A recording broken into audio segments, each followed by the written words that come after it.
नमस्कार विद्यार्थी मित्रांनो, आज आपण या व्हिडिओजमध्ये बघणार आहोत अर्थव्यवस्थेचे क्षेत्र म्हणजे सेक्टर्स ऑफ इकॉनॉमिक्स। तर अर्थव्यवस्थेचे जे क्षेत्र आहे, पहिलं आहे उत्पन्नानुसार अर्थव्यवस्थेचे क्षेत्र जे आहे जुलै 2015 मध्ये। तर त्याच्यामध्ये आहे जागतिक बँकेतील जगातील देशांचे दरडोई उत्पन्नानुसार 4 प्रकार पडलेले आहेत। तर दरवर्षी जुलै महिन्यात जी जागतिक बँक आर्थिक व्यवस्थेचे वर्गीकरण करत असते, तर त्या देशाचे दरडोई उत्पन्नानुसार वर्गीकरण करण्यात येते।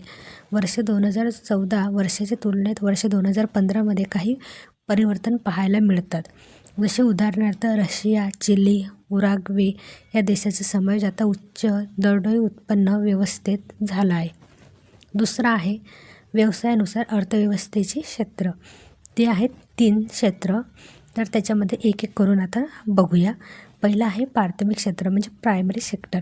तर त्याच्यामध्ये प्रायमरी सेक्टरमध्ये सांगितलं आहे की निसर्गावर आधारित व्यवसायाचा प्राथमिक क्षेत्रातील जो व्यवसाय आहे त्याला आपण प्राथमिक क्षेत्र असे बोलतो।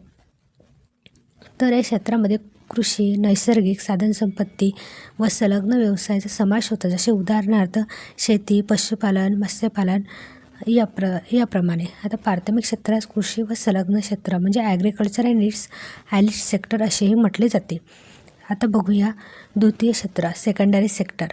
तर या क्षेत्रामध्ये प्राथमिक क्षेत्रापासून किंवा नैसर्गिक साधनसंपत्तीपासून मिळणाऱ्या ज्या उत्पादनावर प्रक्रिया करून नवीन वस्तू तयार केल्या जातात, म्हणून या क्षेत्राला म्हणून या क्षेत्रास आपण उद्योग क्षेत्र किंवा इंडस्ट्रियल सेक्टर असे म्हटले जाते। उदाहरणार्थ फर्निचर, लोहपोलाद, कापड, अन्नधान्यावर प्रक्रिया, बांधकाम, खेळणी, जहाज इत्यादी।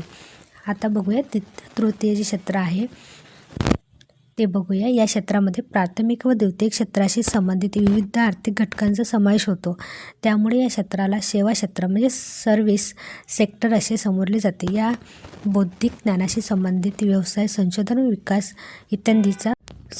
व विकास इत्यादी व्यवसायाचा समावेश होतो। तर हे आहेत आपल्या अर्थव्यवस्थेचे क्षेत्र।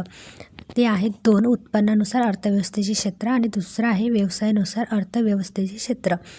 तर हे अर्थव्यवस्थेचे जे क्षेत्र आहे ते आपण एक एक करून समजून घेतलेले आहेत। तर यानुसार आपल्या व्हिडिओजमध्ये तुम्हाला सर्व अर्थव्यवस्थेबद्दल मी एक एक करून पॉईंट्स सांगणार आहेत। व्हिडिओ आवडल्यास लाईक, शेअर आणि सबस्क्राईब करायला विसरू नका।